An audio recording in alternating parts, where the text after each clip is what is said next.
we got them waiting. Took a little minute, was patient, but now we take it.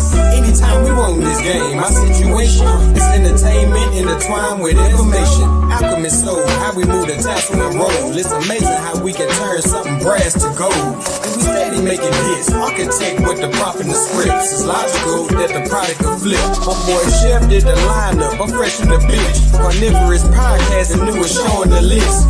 DQ on the boat, so I'm rocking the ship. While the music gon' be dope and the artist legit. Hold my beard, concrete cord, then step in the door. See, that's my man and he reppin' for show. And true saviors are playing with flavor. Lexicon Taylor, lines on point like a laser. We need that paper, we building the vault. Cause you niggas don't listen, y'all be waiting to talk. Lack accountability and try to make it our fault. But opposing us is trying to arm wrestle the hawk. You coming up short on your re-up, nigga we up. Really wouldn't want to be up. I kick my feet up. My beef is wagyu and my truck is all speakers. Bills is all blue and my blunt is all reefer. With possible deniability, that boy eater. High quality whack juice by the liter. They like to call us ops, we got Oppenheimer features. That's the bomb out on the island just to teach you.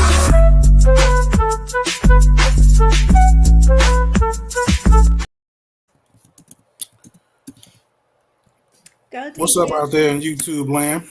Hey guys. We got a little show we put together today. We have been talking back and forth in the back, and she gave me several topics this weekend, and I must admit I probably didn't do a great job of communicating which ones to focus on. So we're going to try to touch on all three, which is what I thought the plan was, and try to, give you guys some good information on the topics. And, of course, I want to keep some Black focus on the topics, right? And like how some of this kind of like applies to the Black community, how maybe it benefits us, hurts us, or, how do we actually come out in the long run on some of these topics. It's always something that I kind of keep close to the vest as far as talking points. And of course, I got my special guest, I Am, with me tonight. Hi, everybody. Like the video. Thank you. And please go check her channel out. She's been doing her I Am challenge. I actually missed like your last two shows, but I need to go back. The hashtag own a spot challenge, not the I Am challenge. I Am challenge. I did say it wrong. My bad. See, that shows you I hadn't even been on the website yet. I'm slacking. Ownaspot.org. Well, whenever you get ready, the free e-guide is there and waiting for you to download it. Anytime you're ready. No rush. I appreciate that. I think that's definitely a good service, and it seems like it's something that's really important to you. Which that's always a great. It's great to see people in their passions. Like I like that. Right, it gives them a sincere place to come from as far as dialogue. I know it's something that's near and dear to you, so we could talk about that and figure out why it's near and dear to you, what kind of things you're trying to accomplish. Those are the kind of things that kind of resonate with me when I hear how excited you get about helping Black people in that particular thing. I think that's awesome. Thank you so much. And we can talk about that whenever you like. And when I said there's no rush, I meant you have basically 11 months now, because we're at the end of January. Okay. So it's the 2025 challenge. So get there before the year ends for sure. Okay. So was there a section that you wanted to start in? Did you want to start on one of these particular topics before the other? Yeah, let's start with the NBA league story. Or the basketball league story. Right. I feel like I kind of made this happen with my mind because Okay. I've been ranting. Yes, I'll take all the credit for this $5 billion venture. But I've been ranting and raving. My whole thing is ownership, right? So I've been ranting and raving about Black men should own every major sports league, and they should. I still feel this way. Black men and their Black bodies and their talent have powered these leagues, these associations for decades. And in my opinion, there is not enough ownership. There isn't enough Black ownership, right? I also say we should own all of hip hop. We should own every single hip hop label ever known to man. You know, every streetwear design label we should own because it's all our stuff, right? And I get kind of sensitive about other people not just making money off of our talent and our gifts, but like enriching generations of their families. There's something about that, like when you get into like the millions and the billions and the trillions, where Mm-hmm. I'm like, that doesn't sit well with me, right? So, because of my brain power and I almost made a joke about magic, but I don't want it to get too crazy over here. No, by all means, if you got magic, it should be your duty to at least warn the people around you. But you take Yes. what things. Okay, go ahead. Yeah. So, and then this article popped up. I was like, you see there, look at there. I think Logic has it to pull up for us. This is from ESPN, but it looks like now when they put this out, I originally saw it on Instagram. Should I put it on the screen? Can you put the Instagram post on the screen first? Because I'm going to, Um, I'm oh, no, having it's okay. trouble getting into my Instagram on this computer. I don't know why. I'm stuck logging in. I need to figure it out. No problem. I'll explain it to the people. So Instagram puts up this post. I guess my algorithm is like black ownership algorithm now, now based on like the likes, the things I share, etc. So I get this post in my feed from I think it was Black Enterprise, and it's like LeBron James associate is creating his own league, and I was like, yes. Now when I got into the article, spoiler alert, it's not quite that way, but I can understand why they marketed it to me in that way. Mm. Okay, based on my likes and interests. But whenever you're ready, we can put it up and kind of go through what's happening with this. Have you guys heard of this? Let us know if you're watching live or in the permanent comments if you've heard about this story and this effort.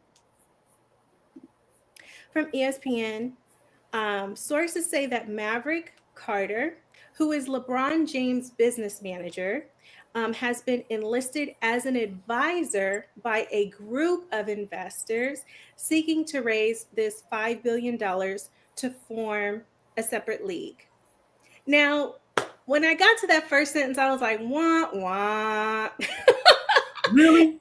It's a bunch of venture capitalists, and they brought him on to quote unquote advise. And when I read business articles, Logic, these things stick out to me. I know that they have meaning, and I know what the meaning is, right? Advisor means he's not part of the core group. It means he will not have equity in the final product if Mm. it is to come to fruition. It means they're going to bring him in. He's going to give them all the sauce. That's what advising is for us. That's what consulting is for us, especially when it comes to these venture capital funded endeavors. And I'm interested in ownership and equity. Now, he'll probably get a big, beautiful check. Not mad at it, but that's not what I want. That's not what I was trying to manifest. You know what I'm saying? I was trying to manifest, some equity. But anyway, so it's a group of people, probably not us. All right. But but he's advising them. So they're looking to raise the $5 billion just to form it and to get it started. It will be an international basketball league that kind of travels around the world. Now, I'm not a sports girl, Logic, but I recently, through YouTube, actually, I befriended a couple of other creators in the UK. They're Black people that live and work in the UK. Okay. I didn't know that people in the UK watch the NBA. They watch American football. They watch them. Yes, Yeah, it's global, big time. I didn't know that. So, American basketball is a big deal around the world. Had no idea. All right. But this will be an international basketball league that will serve as a rival to the NBA. The group, again, it consists of multiple private equity funds. Um, they're looking to form a league of 6 men's teams and 6 women's teams. That part I kind of like because they're not leaving the women out. Mm-hmm. And shout out to the WNBA girlies because they have been really they've been working hard for a lot less. Shout out to them. Definitely keep up the good fight. That's all I want to say about that right now. Okay. Oh, that sounds so juicy. Can you tell me now or do we wait? I think it's more like controversial than juicy because I think Okay. that Shaq had a point. And as a guy, Not about the booty shorts. I'm Don't not tell me the booty happy to shorts. say that he had a point, but I think he had a point. No, not about the booty And shorts it's part. less about the booty shorts and more about the dunking, right? Oh, dunking I like. The dunking is more what I'm talking about in context. Even though if they said booty shorts, I'm not saying I wouldn't say no to it. Don't get me wrong. But what I'm saying is a 360 dunk on a fast break, I think that makes a big difference. And the apex of your excitement for as a viewer, the potential posterizers or those overly athletic plays that you can't go to the park and just see people doing on a regular basis is what makes the NBA is that you have super high skill level people that are also potentially one of one athletically, right? Like that's what makes them a unique athlete. To as women, they are highly skilled, but that's with the athleticism missing, it's almost like it's just not comparable to an NBA game in my personal opinion. It's just In terms of like the brutality and like the fierce rah. no, the fierce competitism is there. They do Okay. compete fiercely. It's the athletic plays were like okay, like there are moments in NBA games where the people do stuff that is like you just don't even expect them to be able to do these things, but Oh, they're so the freakish athleticism. yes. But it's like, how do you even do that with a body? Right. That's what I'm saying. Those are the things that's like, wow, did you see him do that? Like, those are the things that you wind up talking about the next day. Like that team could have lost, but the guy did something that just, it captured you in that particular moment. And for me, like that freakish athleticism is a part of it. And I just don't get it in the NBA, right? Like in WNBA, you can have a college basketball game and it be a great game. And it still is a lot more comparable because of the freakish athleticism to me. Okay, I can go with you on that. Not the booty shorts. It's a lot less about the booty shorts. Okay, good. I'm very relieved. Like I don't watch lingerie football just because they're in lingerie. Like that's not what's making me watch it. You know what I'm saying? So. Oh, you watch it for the athleticism. I don't watch it. Oh, okay. See? Interesting. Okay.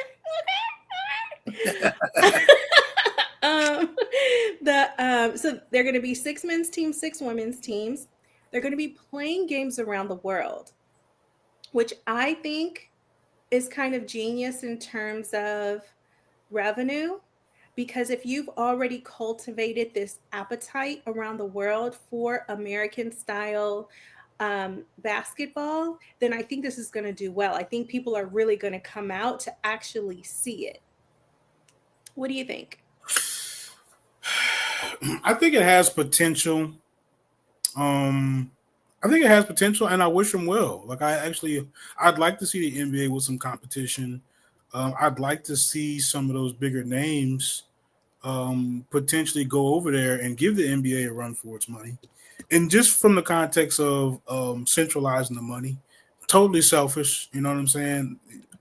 If I had to be completely honest, it would be more to maybe produce more black owners. You know what I'm saying? Like those type of things that we are kind of locked out of in the NBA, per se. That you have to be in part of the in crowd and the in clique, and everybody might not want to do what they got to do to become a part of that crowd. So, in that standpoint, I'm excited, and I hope it does big things. But I think their first step that they have to do is they're going to have to recruit some big names in the NBA or out of college. They're going to need that. You gotta have a product to sell for sure.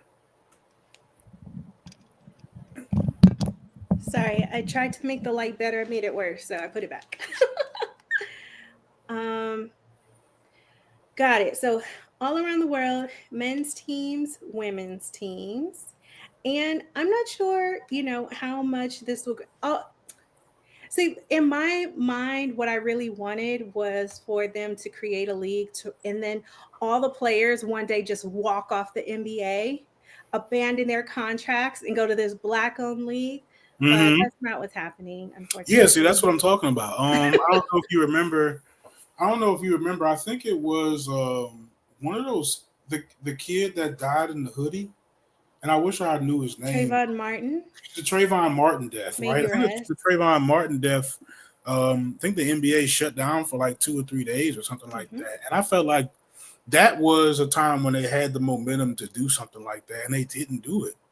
You know what Yes, I'm saying? They could have very easily just said, you know, forget y'all and that contract. We about to go do our own thing. They probably would have had to make a lot less money for probably like the first, 10 years or so. But once they get off the ground, you got the talent. So people are gonna yes. come watch the talent. They're gonna Hmm. come watch the freakish athletes do their thing. You know what I'm saying? Like you Exactly. have that. You can sell Exactly. that. Clearly, the NBA sells it. You know what I'm saying? So In my opinion, and I agree with you with regard to the Trayvon Martin situation, may he rest in much respect to his family. In mhm. my opinion, they've had a couple of opportunities to really do that. And it just saddens me that they never have, because I mean it would, like, overnight. They could do it literally overnight.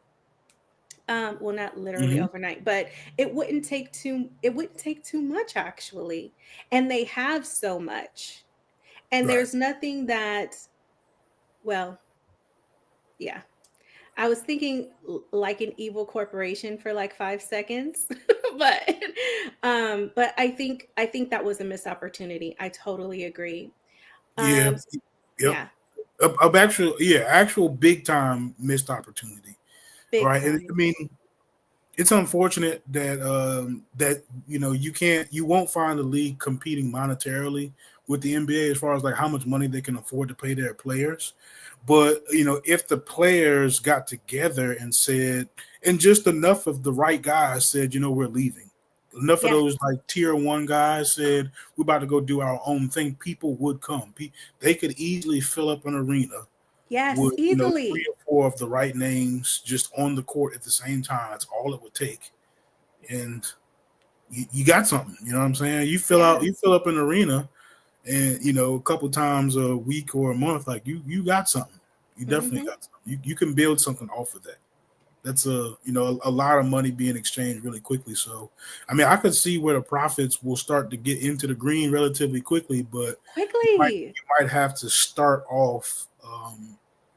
With being satisfied with you probably be looking at 20 to 10% of what you're making right now, for a But couple years.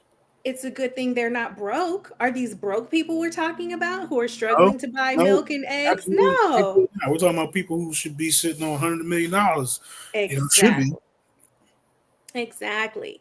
For the sake of our audience, can you scroll down a little bit so we can get more of the LeBron photo with Maverick? So Sure, this is sure. Maverick Carter. As we mentioned, he has been a business manager for LeBron. He's been a producer on more than one of LeBron's TV and music and movie projects. Excuse me. He's the one athlete that's not a rapper yet. But probably a good thing. um, and so he's closely tied to LeBron. But to be clear, Maverick Carter, the advisor for this investment group that's making this new league, LeBron himself is not a part of it. Is Hmm. not a part of it. Um, he has LeBron James, of course, has a contract with the Lakers for an option for 2025-26. He has expressed interest in becoming an NBA owner once his career ends. I say skip that step, LeBron. LeBron, somebody send this to LeBron, tag him or something. I say skip that step and just create a whole new league. LeBron is billionaire status, by the way, at this point, isn't he? Mm-hmm. Yeah.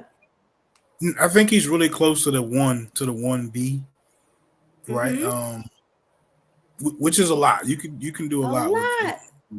of course. Tons. Bloomberg reported that the investment group might try to tap private equity and sovereign wealth funds to raise the 5 billion it is seeking. Excuse me. Currently, private equity funds are limited to a 20% stake in NBA teams and are not allowed to serve in governing roles. So there are NBA rules about who can invest and how much of it they can own. That would not apply to this new league, which is, I think, an advantage for those early stage owners. The founders of this thing can get dumb rich, dumb rich. I get excited when I think about that money. Um, the NBA has not had a significant rival 5-on-5 league since like the 1970s, Mm-hmm. which but apparently in the 1970s, there was an American Basketball Association that absorbed four of the teams, Pacers, Nets, Nuggets, and Spurs. And so nothing really like that has like happened since that time. So this will kind of sort of be a big deal. Yeah. It could potentially be a big deal. Um, but I mean, like you said, you kind of cleared it up already about about Maverick Carter not being really the face of that new league. He would just be in an advisory role. So whatever it winds up turning into, you'd be looking at like indirect impact at the least. Like you're probably Yes. not looking at a plan that's looking to do anything else other than compete with the NBA, which our concern wouldn't necessarily that wouldn't be a primary concern of ours, right? Like our primary concern would be making it as beneficial to Black people or the Black community as possible, and that doesn't sound like the goal of whoever's behind all of that stuff anyway. And then of course, like you say, as you read into it, you realize LeBron James, at least on paper, isn't directly involved, and you look at the role of Maverick Carter, and he's not. I mean, he's directly involved, but he's certainly not like one of the people that's going to wind up taking on the credit for it if it does do anything. So, I thought Exactly. the I thought the more interesting point was LeBron being a billionaire. How well does that uh, work for him if he tries to acquire his own NBA team? And the potential challenges that he might face, even as the face of basketball, to get into this in crowd of billionaire NBA basketball team owners. What do you think of that? Well, a couple of things. I think the fact that he is an NBA player, I'm sure there's a part of his contract that says he's not allowed to start a whole new league as an active player, right? So Of I think course. so I think as long as he is under contract with the Lakers, playing with the Lakers, he can't be involved in anything like this. Um I would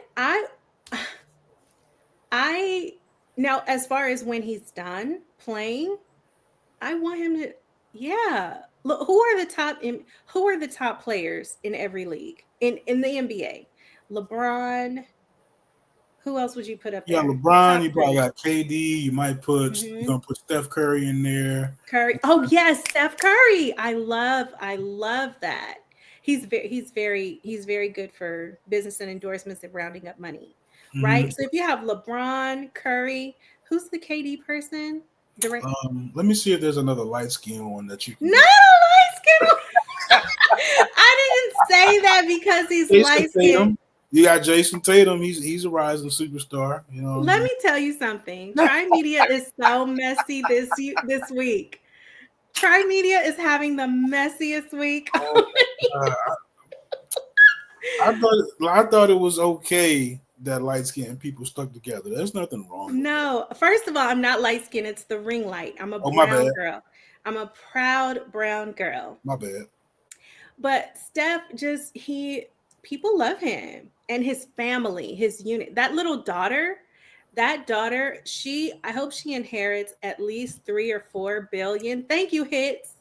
At least 3 or 4 billion. y'all go. See what I'm saying? Must be something to it. Go Because ahead. he was the start of their family brand. She brought her little cute self and she made her little cute remarks at the little press conference. So that's what I Hmm. meant. It wasn't about him being light skinned.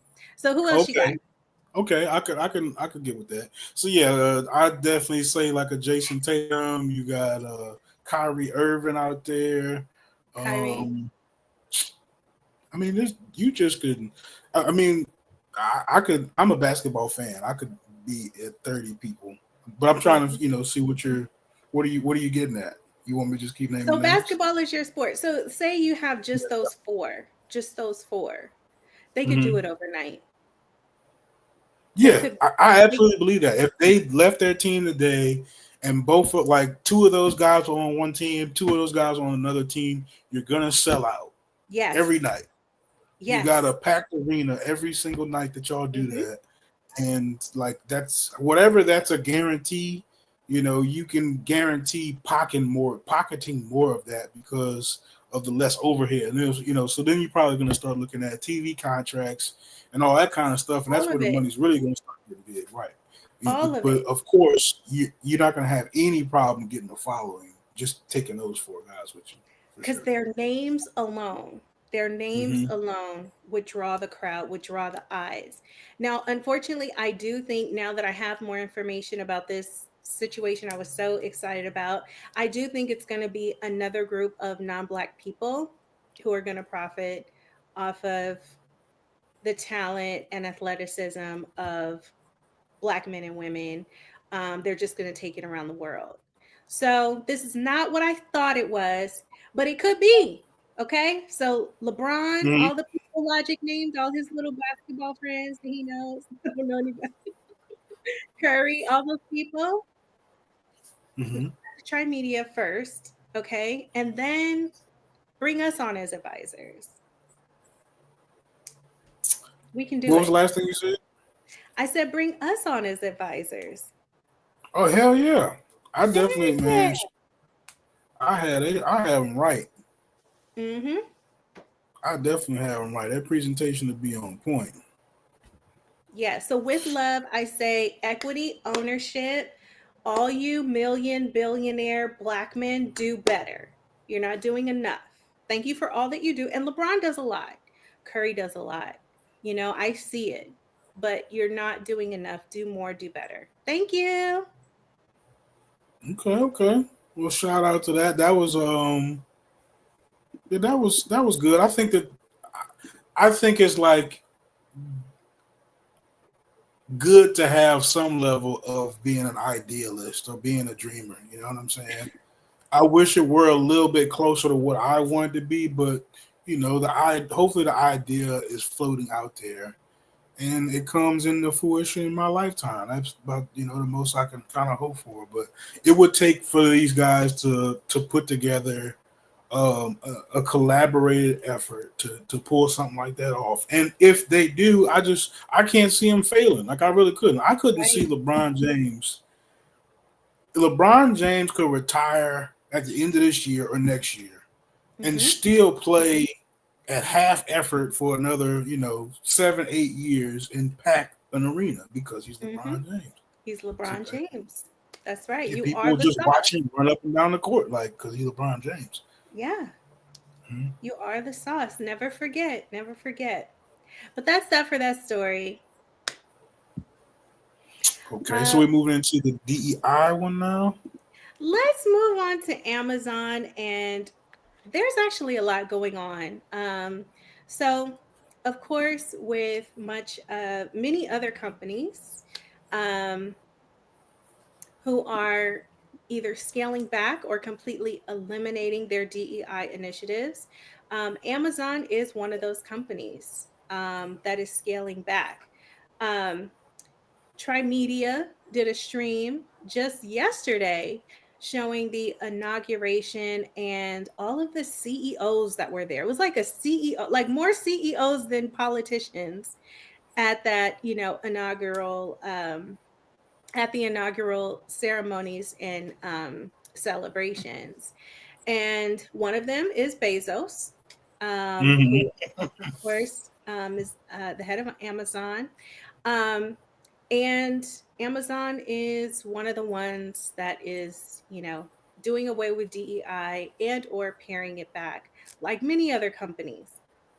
What's interesting about the timing of this is that um, really for the first time ever in large numbers, Amazon workers have been invited to You still there? oh no. Did I lose connection? Because I think you dropped out for a quick second, but you're back okay, now. I'm back. Okay, sorry about that, guys. And I'm from California, right? When I moved to Illinois, I discovered a new thing I'd never heard of before called called labor, right? Workforce organizing, unions. I never heard of this stuff. Never heard of it in my life. But it's Okay. a serious thing in the state of Illinois. Illinois is certainly a union state. Many parts of the East Coast, hence I'm not sure where you are, if it's kind of like that. Yes, money bags, money bags.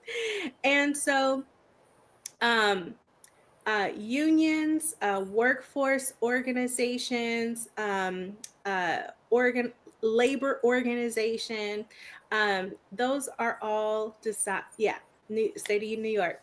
Those are all designed to strengthen the power of workers within their companies, right? And fun fact, before I moved to Illinois, I lived in Houston because I was going to school there. And Texas is the opposite of a union state. Texas is what we call right to work, which is that at will situation. Like we can fire you at any time. Don't ask us any questions. It's just bye. You know what I mean? But a Louisiana's union like that too. They don't need a reason to fire you. yeah, yeah.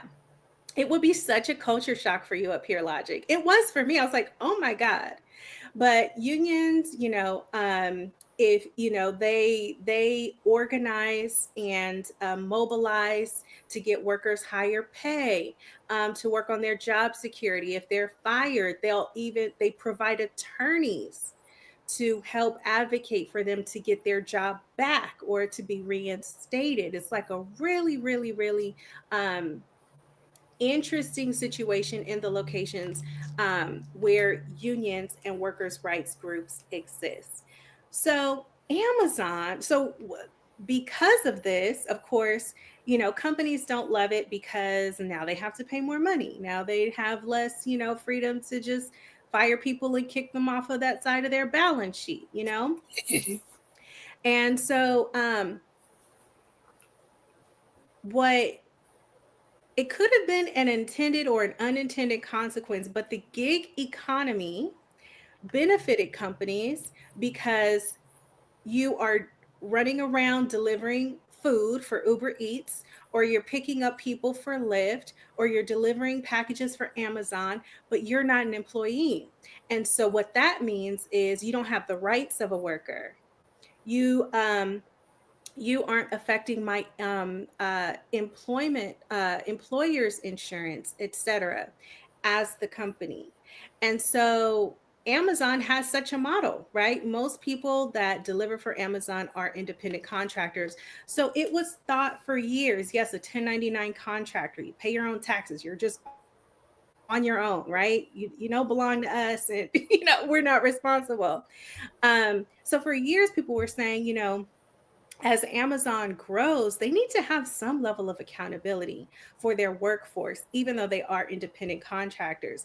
And for years, behind the scenes, workers have attempted to organize, have attempted to form or join unions to increase their power as workers. Thousands of Amazon workers, this is from CNN Business, guys. Thousands of Amazon workers have ended their strike. Now, this was smart to me, Logic. They started striking when? Christmas time, Okay, you didn't say it right there. which is the most brilliant time. I think they could have gotten more. But shout out to the work that they did. The work that they did was amazing. Um, the photo that you see at the top of the article was on December 19th. If I were Amazon and it was December 19th, 6 days before Christmas, I would be like, oh my God, all these workers are outside with signs. None of them are in here fulfilling orders or delivering orders. I am shooketh. Right, right, right, right. Yeah, I I would get be. what you mean by that. Yeah, it'd be a terrible time for your labor force to split in half. Like, Mhm, you know what I'm saying? You got half the workers that you had yesterday and double mhm. the workload because it's Christmas time. Yeah, and these are the tactics that unions use to negotiate, right? Timing is a part of it. So thousands of workers, so they had ended their strike. The Teamsters is the union that is attempting to organize them, but it's still pretty tense. The Teamsters say that they are not letting up, that it's not over, right? Hit said, are those drivers or warehouse workers? They were Amazon delivery drivers and they did it, they organized across a handful of states. Now, this is so gangster. I don't want us to miss the gangster component of this because you have to do all this organizing outside of work and in secret, meaning Hmm. that the companies can't find out about it because companies typically they will make anti-union counter moves. They will threaten people. They'll say, if you form a union, your job is gone, right? And then you have rats. You have people who, they'll give you a little flyer. They say, oh, we're meeting at the bar on Friday after work, and you go to HR with it. They're Mm. going over there to meet to form a union. And so the fact that they were able to pull this off among several states is so interesting. I don't have the statistics, but I'd be interested to see, in terms of Amazon's total package volume here in the States, how many of their drivers and fulfillment center workers are people of color. I would say anecdotally, in my city, from what I see, a lot. What do you see? Like when you see Amazon drivers around, people throwing packages I over don't think I've fences? ever seen one that wasn't black. Wow. Wow. That's interesting. That's interesting and significant. Um, and I've also seen them, shout out to them. I've also seen them, they actually deal with a lot more than you would think. Like the people that have the dogs in the yard. I actually saw a woman outside of my office threaten to call the cops on this guy. He was just trying to deliver packages. And I'm like, this is wild. But anyway, and I apologized to him. He said it happens all the time. And that made me even more sad. Mm. So that, thank you for listening to my story time. But they ended the strike on Christmas Eve. The Teamsters held protests outside of 200 facilities nationwide. To have 200 facilities uh, involved is bananas. Workers were on strike at only 9 separate locations from Queens, New York to San Francisco, so good spread here.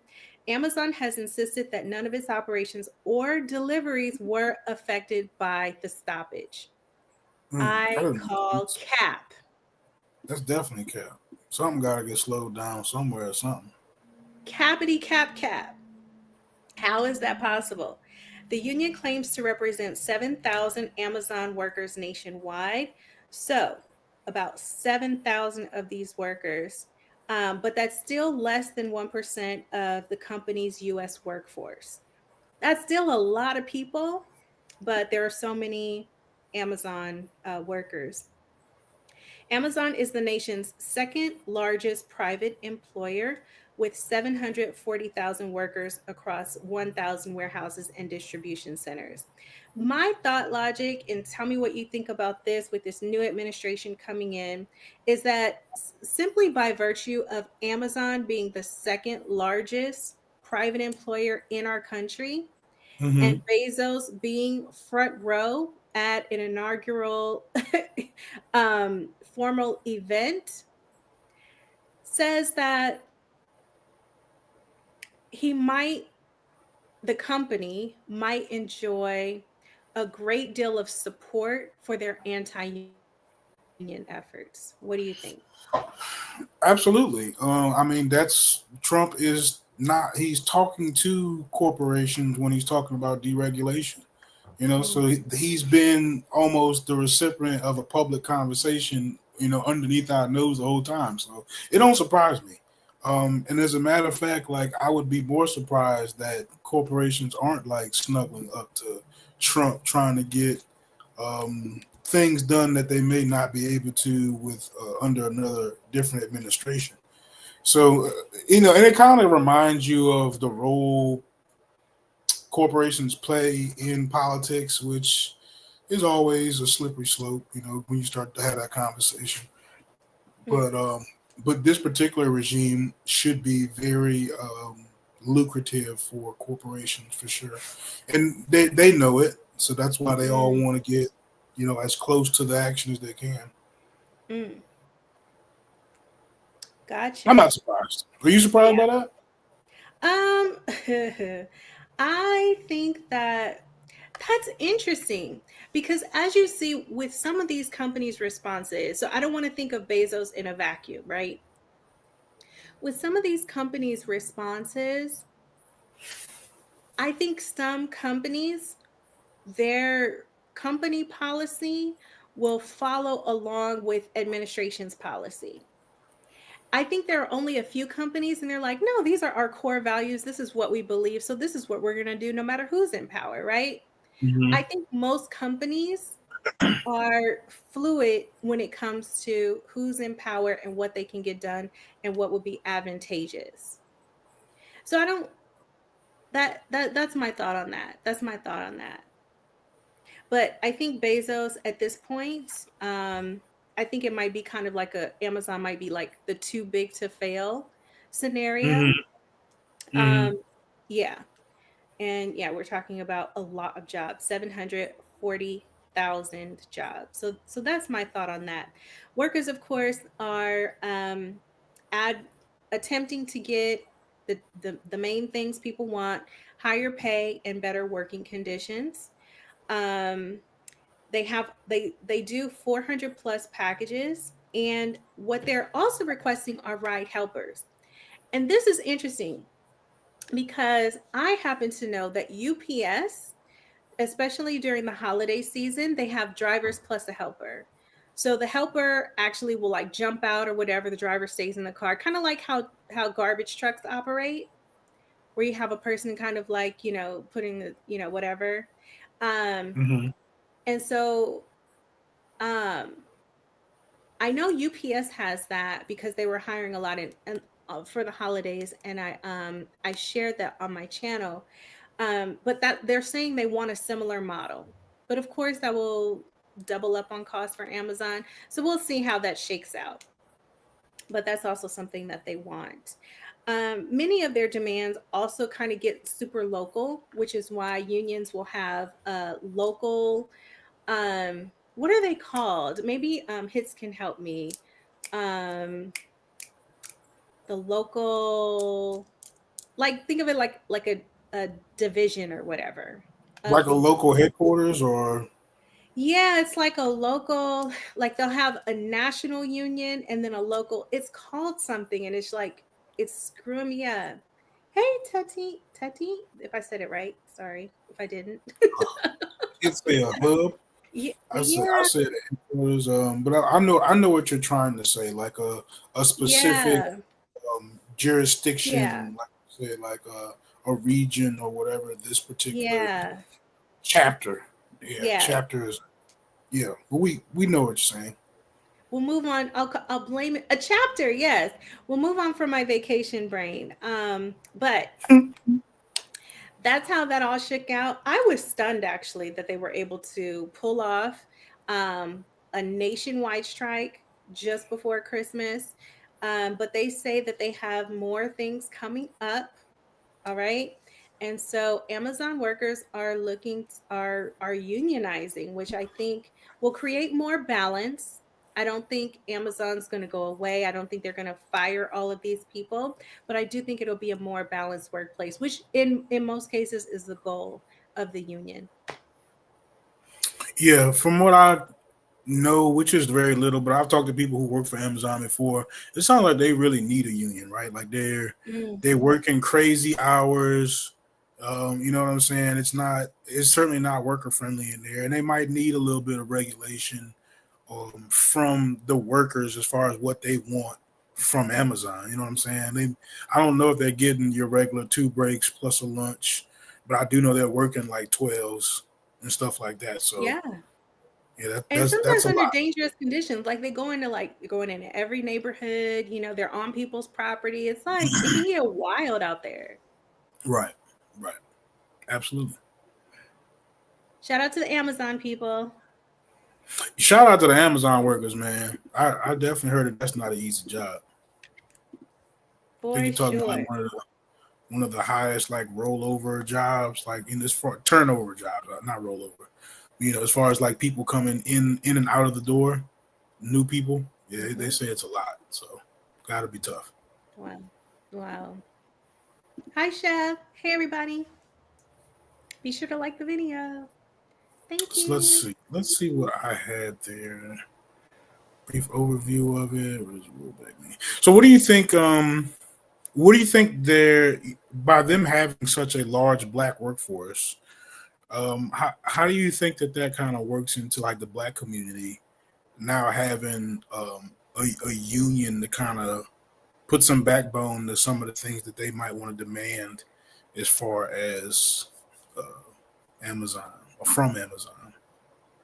I think it's a good thing. I think Amazon's revenue is such that they can stand to pay more. I think that I understand as the managerial role is really to keep costs low and keep revenue high, right? Mm-hmm. And I understand that as an objective, but I think this business is lucrative enough that they could stand to pay people more. I also think that Amazon, especially like driver roles and the warehouse fulfillment roles, have been uh, have been really needed in some of the areas that Amazon services, as far as opportunity for you know low education, low skilled laborers. And that's Mm-hmm. not any shade to Amazon drivers or warehouse workers, but it is entry level, which is really, nice for people who, might have difficulty getting into other positions that require certain education and skill sets, Mm-hmm. Mm-hmm. for sure. Yeah. No, I mean, I don't have anything to disagree with there. So let me just ask the next question. Mhm. Do you think that by them removing DEI, do you think that'll have a big impact on how many African Americans that they hire, like the rate that they hire them moving forward? You think that they'll hire them at a slower rate, or you think that'll make a big impact on how many black people actually work at Amazon? Because I think right now it's a lot. It's a really high number. Yeah, I think it will in some locations, because the focus and the point of DEI was to create opportunities for people of color and other groups, because human hiring managers are human hiring managers, and they have and apply bias when it comes to hiring. And so the goal and the aim of DEI was to attempt to remedy that to some degree by making it required that you hire people of color. Mm-hmm. I think many so I think my answer to the question is it is based on the bias of the hiring manager.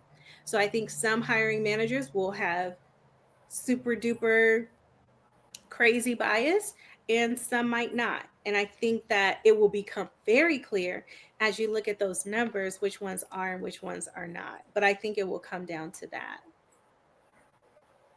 I'm torn on it. I think it'll be I think it'd be mixed, like how you were saying before, as far as like certain areas having, obviously their population is going to be reflected a little bit differently as far as how many people are hired. Um, but I think overall, I don't think the change would be very drastic. I think it'll be relatively similar to what it is now. And what I'm saying is you're going to see still a lot of black drivers, black warehouse workers, not necessarily a lot of black managers, and of course black executives. I don't think it'll affect that very much. Either one of those dynamics. Like I said, I think you'll still have a lot of black warehouse workers and drivers. So that's what I think. Hopefully, that might be something that we consciously monitor moving forward, and as we kind of like somewhat gather data on this DEI being removed thing and see how it actually plays out in the real world. So I'm very interested in that because I'm one of those people that stands on DEI sounding like it's good, but not necessarily doing what it sounds like it's supposed to do. And to try to like get those measurable results moving forward, I'm interested in that. Got Definitely it. Hi, Donnie.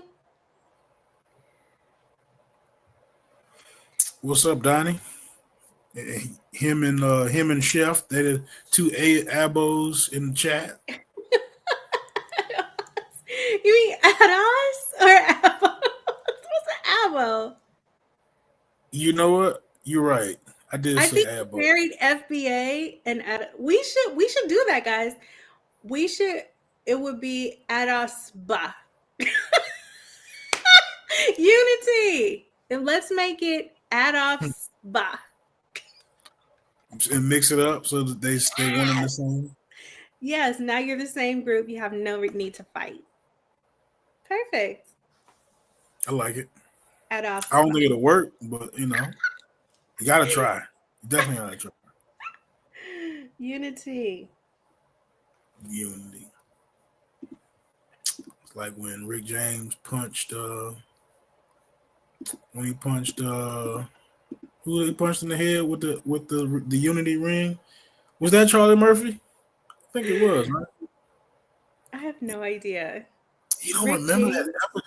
Did you not watch that episode of Dave Chappelle's show with the Rick James show? I remember he kept saying like Charlie Murphy. I just remember that. Charlie Murphy. Okay, at least you remember that much. But yeah, that's it. That is like iconic. You like if somebody say they ain't never seen Friday, like okay, we gotta stop all of this and watch Friday because you ain't never seen it. Nothing's more important than that right now. But yeah, that Dave Chappelle, them episodes where he was doing the Charlie Murphys and like the Rick James appearances, yeah, you got to see that. Classic. It'll never not be funny. Like you can repeat any part of that and it'll always be funny. But where were we? I don't want to get lost. I think we're on our last topic. Okay. Well, let's play up from a commercial before we get to that then. Yay, time to dance.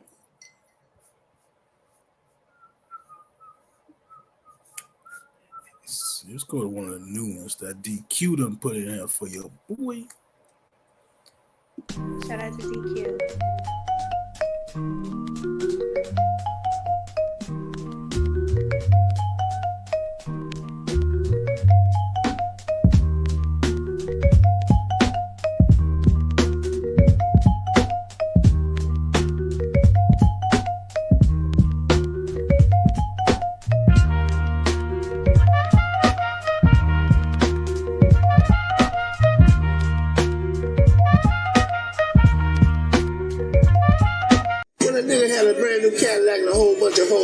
Smooth as ice. It was full of silk, baby. It was good. Yeah. I see him put it up, put it down. He gotta go down, he rise up. He moved from town to town, place to place, city to city. Nigga got around. Oh yeah. I go to New York, hear his name. Yeah. I go to Cleveland, hear his name. Chicago, I put the thing down. They know it. Check, chill with the babbling, nigga known for the traveling. Like I can't dribble, I'm hitting hoes with the javelin. Put it in the middle, I'm steady roaming like Vatican. Syllabus and cannabis pimping, I'm now establishing. Wolf out the pack, I'm catching styles straggling. Pussy dead stock, I'm ripping hoes out the packaging. Points that I'm averaging, think Kyrie is passing them the ball. Watch me ball on niggas, it's so spectacular. They ill advised. Ain't stepping in no shit because I'm hella wise. Serving up this pimpin' like some curly fries. They gush chicken, gripping on some girly thighs. Frying like some pickles when I swing and glide. Having conversations, entertaining vibes. I peep her body language and she peeping mine. I ask if she hungry, she say what's her rhyme. I crack a smile and give her ass some curly fries. Said it's such a spectacular feeling. Real rap, no cap, I'll be macking these women. Shiesty down, condom on, I'm attacking that kid. Rent paid, stomach full, spectacular living. Ha! Say my closet is hated by Peter. The box fur got them hotter than plated fajitas. Parallel when I park and they pay in the meter. My 2 cents that I give belong to museum. The other day I had a brand new Cadillac, a whole bunch of hoes in it. It was smooth as ice. Smooth as ice. It was full of silk, baby. It was good. Yeah. I see me put it up, put it down. If I go down, it rise up. We move from town to town, place to place, city to city. Nigga, I go to New York, I hear his name. Yeah. I go to Cleveland, I hear his name. Chicago, I put the thing down. They know it. They ill advised. Ain't stepping in no shit because I'm hella wise. Serving up this pimpin' like some curly fries. They gush chicken, gripping on some girly thighs. Frying like some pickles when I swing and glide. Having conversations, entertaining vibes. I peep her body language and she peeping mine. I ask if she hungry, she say what's her rhyme. I crack a smile and give her ass some curly fries.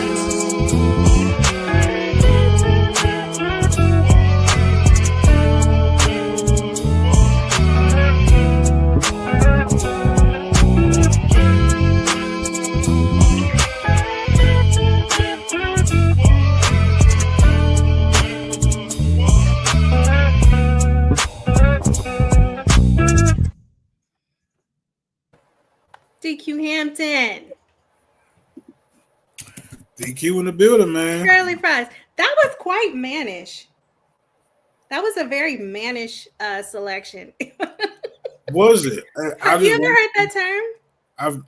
I was gonna ask you what that mean, and I just randomly clicked it. I had never heard the song before, honestly. Yeah, I never heard the song either. It was a bop as per usual. DQ is a great artist, but it was mannish.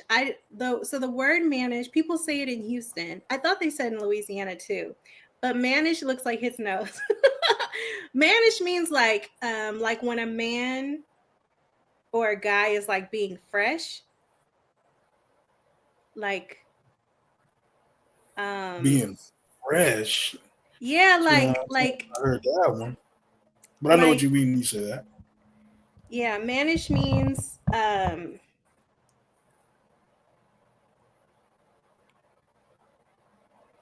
suggestive in the way that men are. Okay. So like they would say it when they would say it like if a little boy like hugged you. You know how sometimes like I don't know, mannish. I don't know how to explain it. I know what it means, but yeah, it's like. Are you saying the song was like a little flirty? Yes, it was masculine but flirty. Yes. It's a little bit aggressive, right? Okay. It's flirty, not in a romantic way, but in a way that's like aggressive. Like, oh my God, so mannish. I got you. Taking it a little bit past the how would you say? I don't want to say tasteful, but like, you know, the safe, a little bit past the safe zone. Yeah, it's like a little too like it's mannish. It's like a little. No wonder I like that song. Too much. Now I'm gonna have to, because it was our first time hearing it, I'm gonna have to go back and really listen to the lyrics. Because as someone, who likes curly fries and basically all fries, I want to be sure, is that what he's actually talking about? Or what is the sentiment with the fries? Like, is that all she can get is the curly fries? Because then we might have to have a discussion. Oh, Hits, did you produce that? I loved the guitar. Oh my God, the guitar at the end gave me life. Well, DQ does new music like every 15 minutes. What's wrong with curly fries, first of all? Not as a meal for a beautiful young lady that you wish to court. Do a little better than curly fries. But I'm not sure that's what he wants. So I'll give it another DQ is he's a kind soul and a good gentleman. Okay. I'm more than sure whatever his intentions are, they're wholesome. Oh, wholesome intentions. Okay. Collectively good for everybody. I'm more than sure of that. Wholesome intentions. Yeah. Mannish lyrics. You want bet money? No, I think DQ is awesome. But honestly, I have to say, as someone, who loves the art form, I'm so impressed not only by his talent, but the fact that he seems to make music every single day. Like, I've never in my life. I know, right? Like, he literally pumps out great songs back to back. Yeah. And then, we talk to him like he's a regular guy who just want to be out on the boat fishing and chilling. That's really cool. Kind of is. Very country. Like, here he is just sitting here chilling with us, potential, Grammy artists and stuff. So that's definitely cool. Definitely. Mm-hmm. Shout out to DQ, man. He's my brother. Mm-hmm. And by the way, man, you keep doing what you're doing. Wholesome intentions and all, man. I like it. So our next topic, right? We should we just play this? Yeah, let's play it. Play it and to let everybody see what we're looking at and stuff. I'm gonna try to keep my emotions. Screen share. Try to keep it together for the sake of everyone.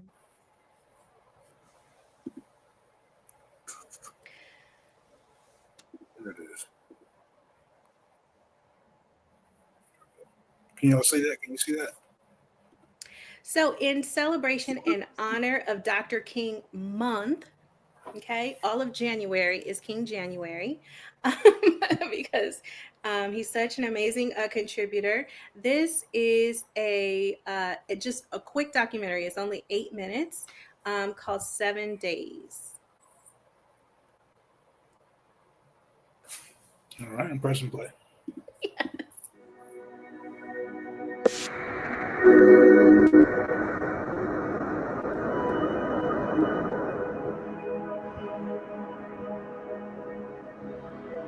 Few in the nation believe that fair use.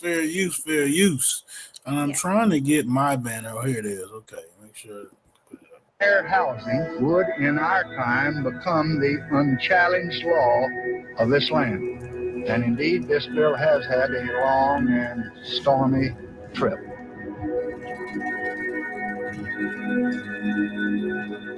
Well, I don't know what will happen now. We've got some difficult days ahead. Like anybody, I would like to live a long life. Longevity has its place. But I'm not concerned about that now.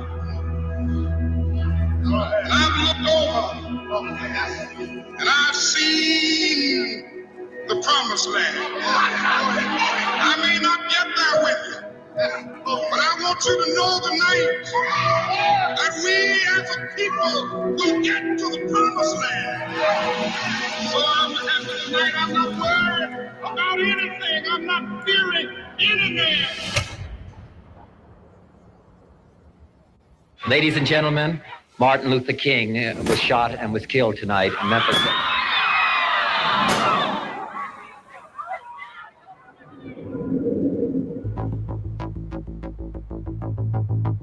The death of the prophet of nonviolence set off the worst outbreak of arson, looting, and criminal activity in the nation's history.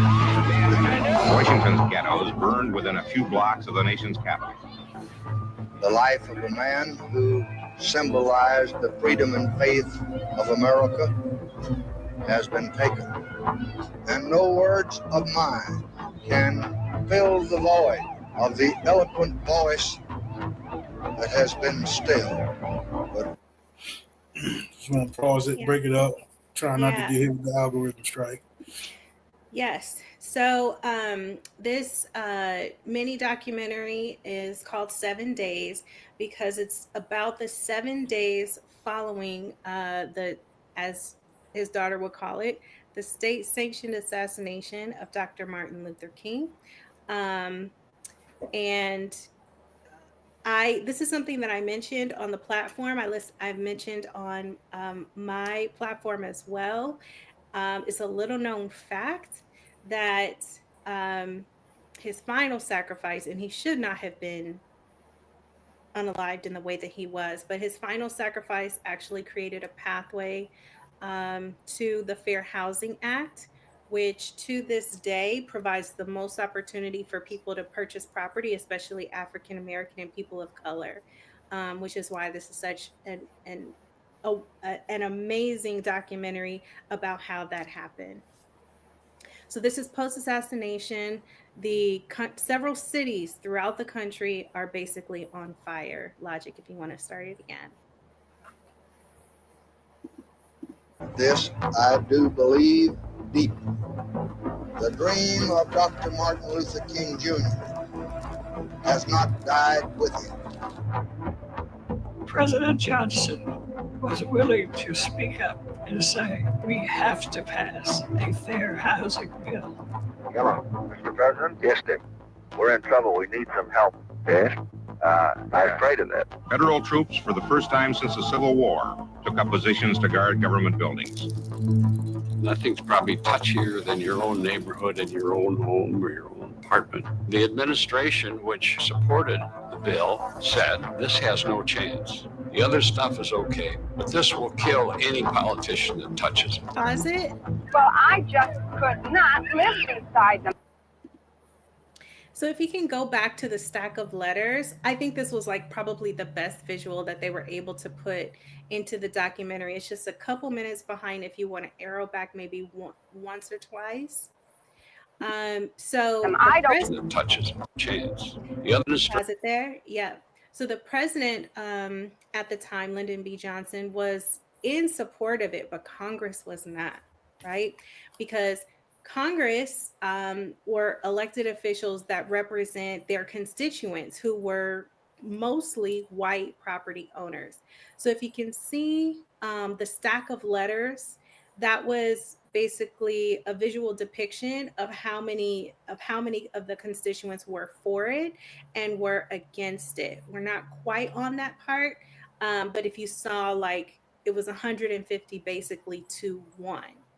So the country and Congress was opposed to fair housing at the time.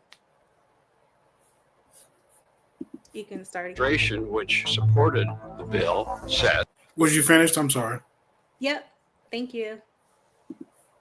This has no chance. The other stuff is okay, but this will kill any politician that touches it. Well, I just could not live beside them. I don't feel that they should be oppressed, but I moved here because it was a white community. I have 2 daughters and 2 sons, and if there's too many colored people around here, I definitely will get out. I think that the property values will immediately go down if they're allowed to move in here in any number.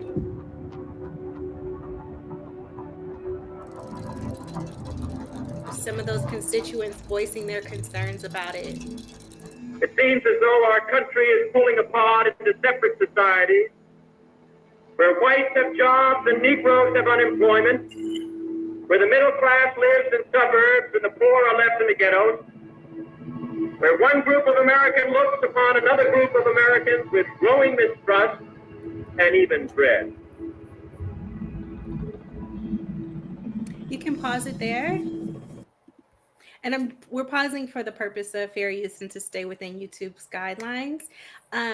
But going back to what the what the constituents were saying, that they didn't want Black people in their neighborhoods. I think that points to some of the fear that we talked about on prior shows about Black outrage as what you would expect it to be, even though we, as a people in great number, haven't attempted to exact vengeance on the dominant group or former oppressors.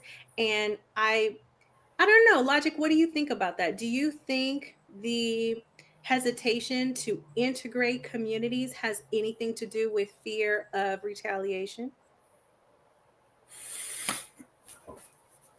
No, I think it's all economic, and I think that they understand that as soon as Black people get in here, that their property value drops. And what about Black people makes property values drop? Logic. What about them? I mean, it's all stereotypes and stigmas. There's nothing about the people themselves that makes it drop. It's really the leaving of the white people that makes their property value drop.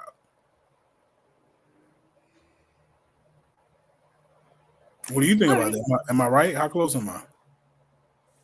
That is your opinion, which I respect. So President Lyndon B. Johnson, now cities had been on fire for days. Okay.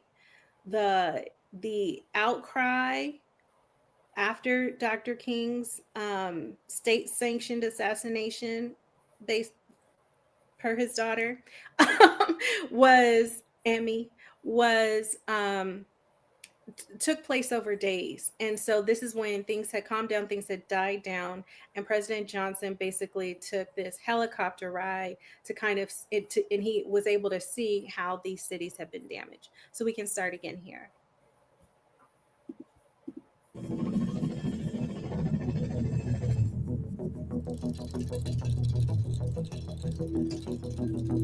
Then the bill went over into the House Rules Committee, and under the chairmanship of the famous Judge Smith, right-wing segregationist from Virginia, he wouldn't hold hearings on it. He would take the bill home so nobody could act on it, and we were running out of time. Thousands flowed through the rainy streets of Memphis this day, finishing a march that Dr. King planned to lead in support of striking garbage workers. How many? You can pause it now. Men must die. And yes to Queen Coretta Scott King, may she rest in honor. So this is what I love to talk about. This is the new king. This is the new king. The new king was about economic empowerment, property ownership, workers' rights. So that unionizing we were kind of talking about with the Amazon story, Dr. King was in support of those kinds of efforts for workers. This specific one was for garbage workers. They were going to cancel this march for garbage workers, but they decided to go ahead and do it. And Queen Coretta Scott King stepped in while still grieving her husband and spoke to this these workers. And I'm fangirling, but we can continue.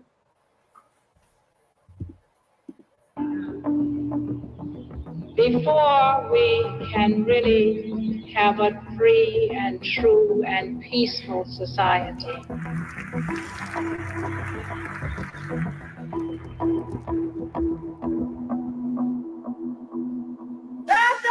you can skip this part because you said what? You can skip this part because it's music, which I'm sure. Yeah. Okay, we should be able to start there. Still saying singing. Yep. Right there. The death of Martin Luther King is. Yep. Go ahead. We're good there. Yep. So King is laid to rest after a couple of those days, and then now we go back to what's happening in Congress. A tragic thing, but no legislation should be passed as a memorial to anyone. In spite of the riots, I am going to support this legislation with all the vigor that I possess. The laws that we pass up here are for all time. The Martin Luther Kings come and go. The public reaction to this horror gave the sensible members of the committee a compelling argument that the House Rules Committee had to report that bill out. And I think that's how we got our bill.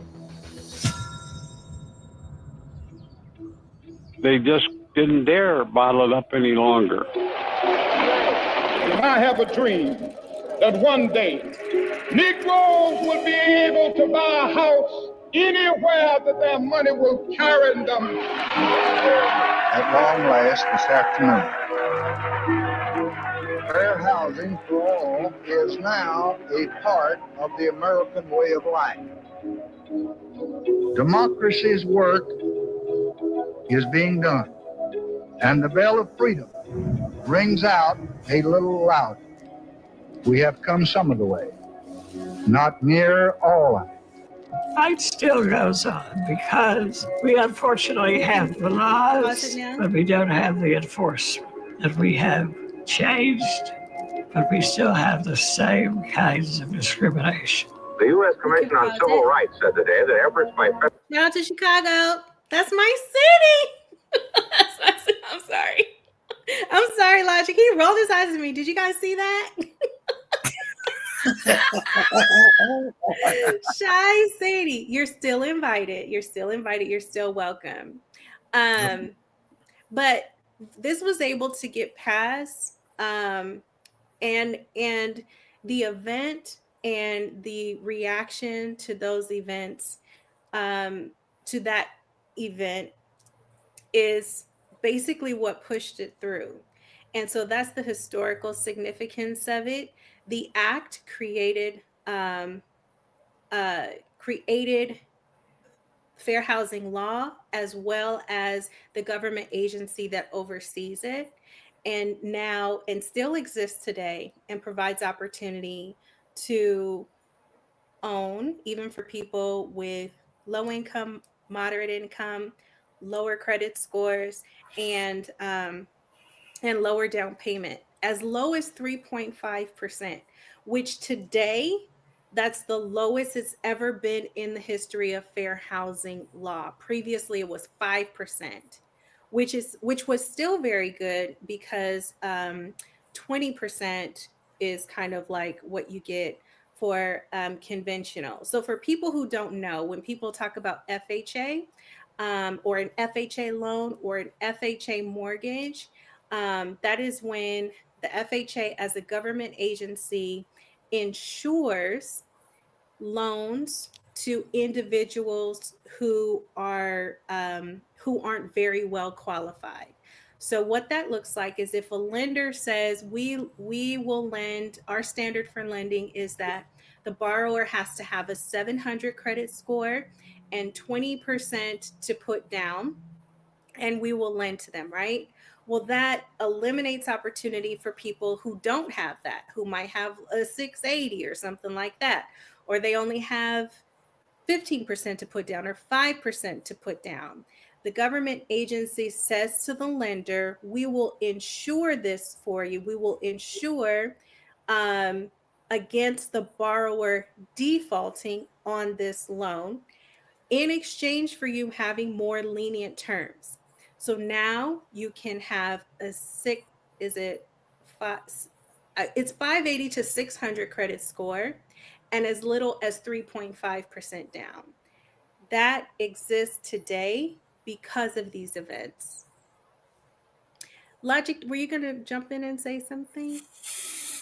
No, I think you're doing great. I like the pace that you're setting. So I think I'm gonna just ride the wave for now. Thank you. Chi-Town. Federal agencies to end housing discrimination have been generally superficial or incomplete. President Carter has ordered federal agencies to use all means possible to strengthen fair housing programs. For the first time, people with disabilities and families with children will be protected from housing discrimination. President Reagan signed legislation today designed to toughen up the nation's fair housing laws. Why did you take part in this demonstration today? Just because there was a huge crowd, or did you have any personal reason? Well, I took part in this march today because of Martin Luther King and what he stood for. Because this march is what he died for. You know what he stood for? Yes, he stood for nonviolence and peace for all men of all kinds. And I think if he died for it, I could carry out what he started. And you can pause it there. Let's carry it out through ownership, ownership, ownership, ownership, and ownership. But he did stand for peace and nonviolence. He also stood for economic empowerment, um, ownership and growth and wealth creation, and our group not being financially vulnerable. And so I am just so in awe of his sacrifice and all that he's done, and so grateful. Ashe. Ashe. I didn't know what else to say. I heard that. So I mean, and definitely can't be stated enough times of how important that particular door being open for us. And the video is right. You know, it spoke about the laws being changed, but did not really have enforcement, which is a dilemma that Black people face. Is that you can see it sometimes in black and white, but you don't necessarily see it on the ground. And that can be problematic. It can be discouraging and all of the above. But as you're saying, you still have to understand that the role of ownership has in creating wealth, right? Mm-hmm. And if that's what your priorities are moving forward, is to give your next generations a head start. Well, there are going to be few ways that you can do that better. Excuse me. Mm-hmm. Then something like just having things to pass down to them so they can have a head start. Life insurance, owning property. Mm-hmm. Those type of things are going to be stuff that's going to be valuable for those next generations moving forward. And that's what Martin Luther King fought for. That's what he opened the window, opened the door for us to be able to put our foot in and get some of that action, get some of that pie that we were locked out of. Mm-hmm. Made a huge difference in our community, and still does today. Definitely still does. Huge difference. Absolutely. Can you put Hit's comment up? Because this is a great point.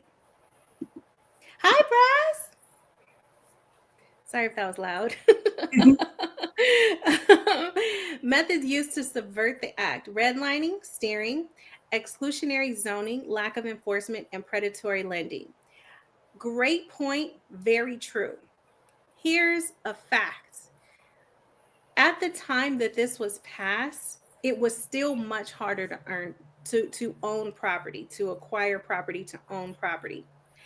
All of the things that Hits mentioned were designed to subvert it, and they were implemented by lenders, by realtors, um, uh, and other real estate professionals in opposition to that. Because again, remember, the ladies in the video who said, I don't want them near my daughters, their minds hadn't changed just because this act passed, right? Mm-hmm. And so all of these things came, and then they have been outlawed. So redlining is now against the law, steering, exclusionary zoning, lack of enforcement is basically gone. Predatory lending still happens, but it's more economic than group or race centered. So that's important to note as well. And the because of these practices, which have now been outlawed, consumers have recourse if they ever were to experience a real estate professional, a lender, attempting to use any of these tactics that are now outlawed. They have recourse so they can get justice and compensation in today's time. Right on. Right on. He like Logic's still on my Ashe. I used to do like a I don't have any words today.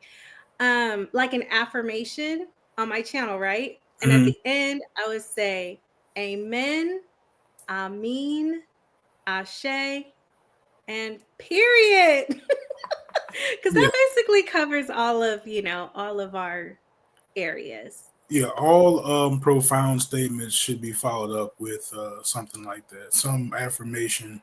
You gotta let the universe know that you mean business. So you gotta put that. Yes, you have to say Ashe.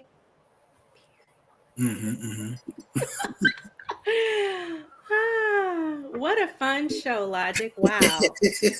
Let's play the end of it.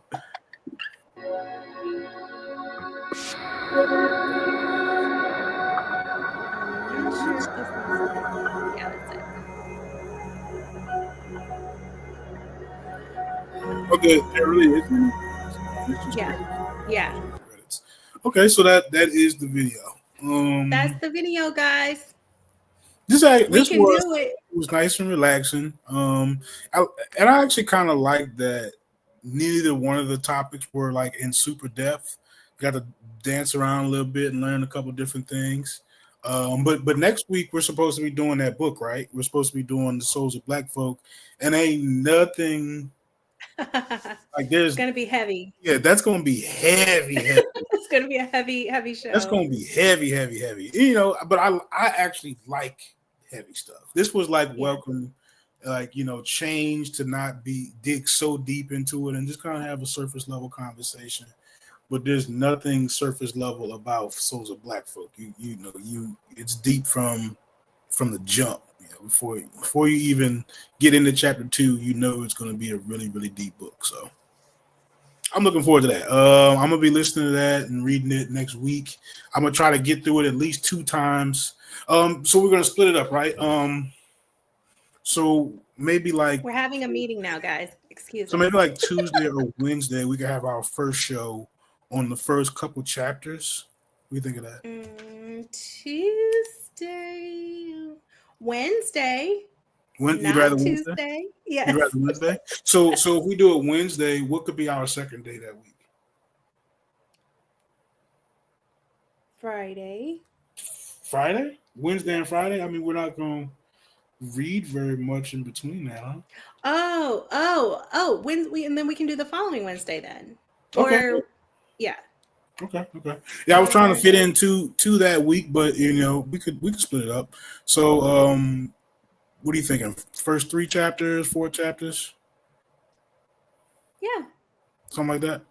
Yeah, let's do it. I gotta get back into it. I know it's like a full 8.5 hour breakdown on audiobooks. So I'm assuming half of the book is. You're audio booking it? Yeah, I'm audio booking. I'm gonna listen to it while I'm reading. While I'm working. That's my okay. Plan. And I'm gonna listen to it at least 2 times so I can really understand. I'm old school with the pages, guys. Old school with the pages. If I do that too much, it makes me sleepy. And I might have like a little touch of ADHD in me a little bit, because I've had a couple books recently that I buy them and I start reading it in some kind of way within not 10 minutes and not 15 minutes, but somewhere around that 17th minute, me and the book wound up in different places, some kind of way. I don't know how it happens. I'll be upstairs, the book will be downstairs, or I'll be outside and the book will be inside, and I'll literally just wonder, like, dang, how did that happen? Like did I just unintentionally get away from the book, and I know I need to finish it? I don't have that issue on audiobooks though. I don't. I can get through it seamlessly, and I can deal with it in large doses, but when I'm reading it, it's gonna make me either fall asleep or somewhere in there I'm gonna get distracted. So to limit my distractions, the audiobook works the best for me. Gotcha. Okay. Learn something new about my partner. So we crashed out a tiny bit earlier, Hits. I'm not sure if you were here. Logic and I had a mini crash out, teeny tiny. But if you're watching live or on the replay, we invite you to read W.E. Du Bois' Souls of Black Folk. Our next 2 shows will be covering that as our main material, and we would love for you to get in on the conversation, make it interactive, and we'll try to make it super fun as well. All right. Did you have any closing remarks? On the spot. No. I would say, you know how people try to vote shame you, and they're like, people died so that you could vote, so you have a right to vote, so you can get to that ballot. Okay. Now I want you to tell them people also sacrificed so that you could own. Okay. Mm-hmm. Own. Ownership, ownership, ownership. Also, subscribe to Try Media. Jump in the Discord. Everybody is invited. And we'll see you next week. We'll see y'all next week, man. I'm gonna keep it real short. Definitely, I second that notion of the ownership. We definitely need more of that mindset in our community. I don't think we can necessarily get enough of that. And shout out to Dr. King for all the work that he did in helping us get our civil rights and getting something like the Fair Housing Act passed for us in America. Of course, we still have a lot of work to do, but those steps in the right direction are stuff that we can work with moving forward. We gotta count our small victories as victories. And keep it pushing, keep it trucking. Like the little kid says, the little kid was like, we gotta keep it going. So that's kind of what I call myself doing. I'm definitely spreading the gospel. I certainly wouldn't say I'm out there getting hosed by the fire hoses and nothing like that, but spreading the good word, participating where I can. But all right, Ashe and period. Ashe. I'm about to light the incense and get all the good spirits going. But I appreciate y'all coming out, man. We'll be back with y'all next Wednesday, and we'll start our review on the Souls of Black Folk. That should be a good one, super deep book by my man W.B. Du Bois, man. That's one of my new superheroes right there. His new hero. Don't be jealous. You can get a superhero too.